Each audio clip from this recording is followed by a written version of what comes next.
Hey everyone, welcome back to my channel. My name is Dr. Swati Kannan and I have a special treat today. I have my friend here. Hi, I'm Dr. Boen. I'm a board certified dermatologist as well, and I work in San Diego. Yeah, so we both live here, we work here, and I thought that we would share our approaches to various cosmetic concerns. Some lasers can aggravate it. So one no-no from melasma is, and the rolling scars are kind of these like tethered, like little tunnels that are indented in the skin. And they look like kind of waves. Like whenever I see Yeah. rolling scars, it looks like ocean waves because you have these valleys and like hills. Yeah.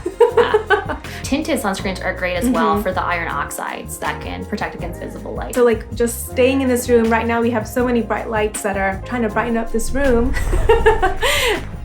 Cool. All right, let's get started. I think the biggest problem in San Diego is melasma. Absolutely. I see so much melasma, and I think one of the issues in San Diego is that the intense UV exposure is unmasking melasma in a lot of patients. Agree. That's kind of what happened to me. We have sun like 24/7 in San Diego. We never get I don't a break know why from we live here as dermatologists. I don't know.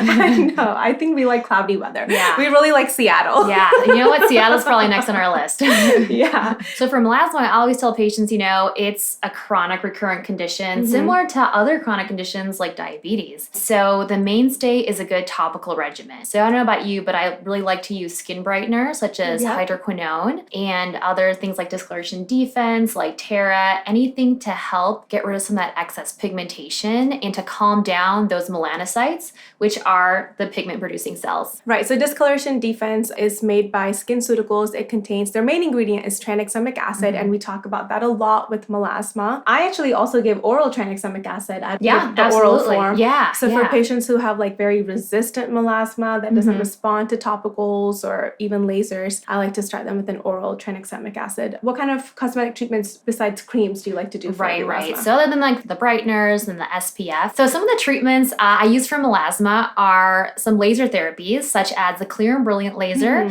Now remember, you have to use only specific lasers for melasma as some lasers can aggravate it. So one no-no from melasma is IPL. What are your thoughts? Yeah, I completely agree. I know there's some dermatologists who do use IPL for melasma, but it has so much heat, and heat is one of the triggering factors for melasma. So I personally don't use any IPL for melasma, and I absolutely love Clear and Brilliant. I think though the downside of Clear and Brilliant that people don't know about is that it takes a very long time. Yes, it's a process with the Clear and Brilliant lasers. And it's like a baby resurfacing laser. But we like that because that means that we slowly get rid of the pigment without potentially worsening it. Exactly. Do you like to use Fraxel for melasma? Yeah, if it's not enough clearance with the Clear and Brilliant, I will bump up to a Fraxel Dual. However, still keep it at very low settings, low density, to make sure that we are not activating those melanocytes. That's right. So melanocytes are the pigment-producing cells of the skin. Melasma and melanocyte, they share that common Latin term, the mel, which means pigment. Whatever we do, we just want to decrease their activity. I think like my number 2 would be the Pico-Way laser, something we call pico toning. So you can use different wavelengths with the Pico-Way laser at a very short pulse duration so that you do not cause too much excess heat to surrounding tissues. I think that's another great treatment for melasma as well to kind of get rid of that pigmentation. I agree. I need to come to you for that. Yeah. No, your skin is great. You don't need it. I have melasma. I need pico toning. Yeah, you're doing great. I wouldn't. You're doing great. Yeah, I agree. I think that one last thing I would add is sometimes we do like some just chemical peels. I think lasers can get very expensive. In that case, I just use a very mild glycolic acid peel, combine that sometimes with Clear and Brilliant, but just a mild glycolic acid peel. It just takes many treatments and your melasma comes back. And I think the biggest thing is sun protection. Absolutely. Yeah. So you want to make sure that you have a broad spectrum SPF. 50 is ideal, but anything above 30. Tinted sunscreens are great as well for the iron oxides that can protect against visible light. Right. So like just staying in this room, right now we have so many bright lights that are trying to brighten up this room. And so tinted sunscreen is really the main sunscreen that anyone with melasma should use. If you have any questions about our melasma treatments and approaches, drop a comment below. And don't forget to hit the subscribe button because it helps me to grow this channel. So just click on the button below. So the next thing we're going to discuss is acne scars, which is a very broad topic and approaches are very different. So what is your approach to acne scars? Usually I think the most important is to identify the acne scar type. That's right. So we'll kind of go over them. The two main classes of acne scars are atrophic acne scars and hypertrophic acne scars. Though we do treat mainly atrophic scars, and these are the indented scars. There are 3 types of atrophic scars. So your ice pick scars, box scars, and rolling scars. And the ice pick scars, they are kind of like what they sound like. They're just like tiny little picks in the skin. The boxcar scars are kind of like these rectangular, square-like indentations of the skin. And the rolling scars are kind of these like tethered, like little tunnels that are indented in the skin. And they look like kind of waves. Like whenever I see rolling scars, it looks like ocean waves because you have these valleys and like hills. Yeah. Exactly. I think that's a great analogy. Yeah. Each face, for example, can have multiple variations of these scar types. Our approach to each patient is very much individualized when we look at acne scars and treatment. So what, for let's say ice pick scars, what do you like to do? Yeah, so ice pick scars are probably the most difficult. So I'll either take them out surgically, punch them out. Right. You can do a TCA cross. Or if they're shallow ice picks, you can do an ablative laser resurfacing to kind of decrease the edges of the scar. Right, you're kind of just ablating the wall. Exactly. So that, because there's like a, imagine like a well, and you have at the bottom of the well is where your scar is, and then you have the wall, and so the laser, and even a lot of these other ablative devices, they're just trying to ablate the wall so that you have evenness. I like TCA cross. So TCA cross is a chemical peel that we apply using like the ends of a toothpick, or now I do it with like a tiny little paintbrush. We're just painting the face. We usually need multiple treatments though to help ice pick scars. We never want to be so aggressive that we cause significant downtime. So I tell patients ice pick scars require a lot of patience. So boxcar scars,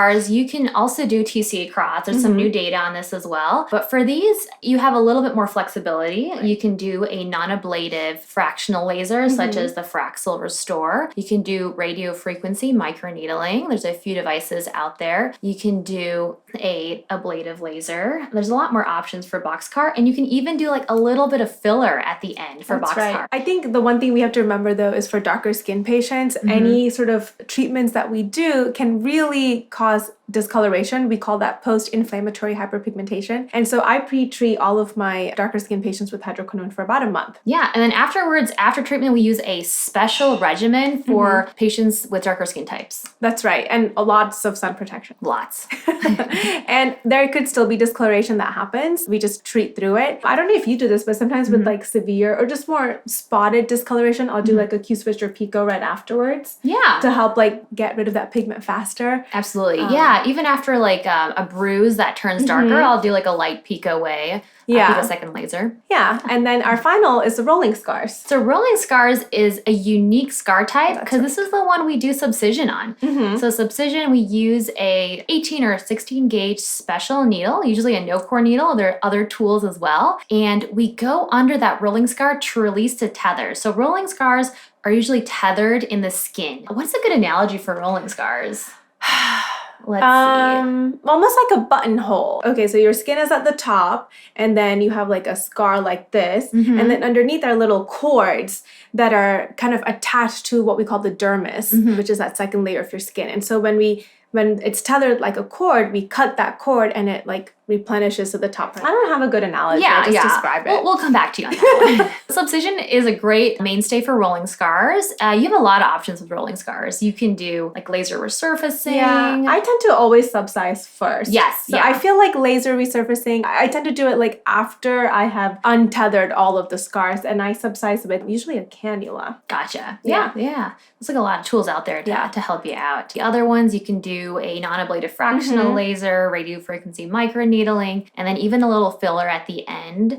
So I think it's important for our viewers to know that each patient's acne scars are really unique. So it's hard to make a recommendation for like your friend might have one set of laser treatments, but your scars are unique and we'll tailor it to you. Yeah, exactly. I think that's like the main thing to remember. And everyone's skin also heals differently. Yeah. And so some people heal as if they got nothing done, and other people have more problems with pigmentation. So acne scars require a unique tailored approach. And that's what we both aim to do for our patients. Yeah, and then the devices are great, and we're lucky to have tons of devices to help your acne scars at our practices. However, it is really operator dependent, so you have to make sure that your doctor is familiar with acne scars, and then don't get fooled by trends. Like, I mean, there's one device that always gets mentioned. I know the Morpheus. I mean, I'm sure it's a great device. Everyone's like, oh, do you have Morpheus 8? The analogy I think for this is that it's not the sculptor's tools. It's not the tools. It's the sculptor that makes a difference. So similarly, it's the person operating the laser, not the machine or device. Morpheus is overhyped. Yes. Yeah. So just be careful. You know, everything, social media is really great, I think, to spread education, but then there's so much misinformation and mischaracterization. So I hope you guys found this educational. We have been in school for years and years. We read all the papers. We deal with this every day. We give talks. We listen to talks. Yeah. We share ideas. We work at different practices, by the way, but it'd be really fun if we work together. That would be really fun. We would not get work done. Yeah, we would just drink coffee and like be on Instagram all day long. Exactly. But yes, so just be mindful of who you see. And then finally, I think we should talk about what we do to get our skin kind of nice and glowing. Yeah. So what is your skincare regimen? What machines do you like? I try to for my skincare regimen, I try to be really basic, but we'll go over our skincare routine in a different talk. Yes. But so stay tuned. But some of the devices that I use just to keep my skin fresh, build some collagen, help with pigmentation living in San Diego are, the Clear and Brilliant Original and Promea lasers. I will, on my skin type, even though I'm half Asian, I do have a paler skin type, so I will do IPL as well. Those are the main ones I use, other than, of course, Botox. Yeah. I'm kind of similar. I mean, I don't IPL myself. I also have melasma, or I think it's maturational dyschromia, but that's a different topic. I just do a lot of Clear and Brilliant Permia. So Clear and Brilliant is a device that has 2 different hand pieces, and the Permia device is a more superficial laser, and the original hand piece is a slightly deeper laser. The original, I think, helps more pores and texture. Exactly. The Permia helps more with pigmentation. So that's my issue, is pigmentation. And so I just do a lot of I think I've had 8 Permia treatments. Oh, one thing also we do is skin tightening devices. Oh, yes. Which is another separate talk. But I think I recently tried the Soft Wave. Oh, but I also, had that done before. I do Ultheras, and these are basically, Soft Wave and Ulthera are ultrasound devices that help build collagen and tighten the skin. Those are another great way. Yeah. We just call it Zafiro. Oh, that's cool. Which is an infrared-based technology to create heat. Yeah, I mean, I'm going to try it on Thursday. You always want it tighter. There's never enough. Yeah. So those are kind of how we do it. I mean, I have very little filler in my face. I think it's all dissolved. I think Sculptra is probably what we're going to do next. Yeah. We really need to do Sculptra. But I also have not gotten filler in a while because I had a baby and all this stuff. Yeah, and by the way, don't do anything cosmetic if you're pregnant. It's just not worth the risk. Yeah. So Botox and Clear and Brilliant are my mainstays, and of course a skincare regimen. I think we focus so much on skincare, but really it's the devices that give you the big glow and just a good lifestyle. Yeah. So those celebrities who say they just drink water to get their skin glow, or olive oil. They're just putting olive oil in their face. No. They're having devices. They have a skincare regimen. They're getting all these aesthetic treatments that are evidence-based and do make a difference. And then if you had one final tip, for our viewers, what would it be? The one tip is just really be mindful of the sun. So especially in San Diego, seek shade, use a hat, wear an SPF that you like, that you can wear every day, is just gonna really save you down the line. Not even for wrinkles, but just in general, patients with sun damage, they get bruising, they get more cuts. The skin is just not as healthy. Yeah, that's a really great tip. I mean, all dermatologists, we just want you to lather yourselves with sunscreen. And then I think my tip would be, don't just focus on skincare, really have a lifestyle that is a healthy lifestyle. I think we talk a lot about anti-aging for the skin, but anti-aging should also be for the body. But I think the difference is that, when somebody looks good and they feel good, they're going to do more things to then, continue being healthy. But don't just focus on skincare, I think. Drop a note in the comment if you want to hear more about, there's a lot of research on longevity and lifestyle and diet. I love talking about all that stuff. Yeah, I love reading about that stuff. So that's really important too, because if you are having a healthy lifestyle, your skin will look healthy. Yes, that's correct. So let us know, have you liked this video, and comment below and let us know if you have any questions. We're both going to answer. And don't forget to subscribe, and we will see you next time. Thank you for watching.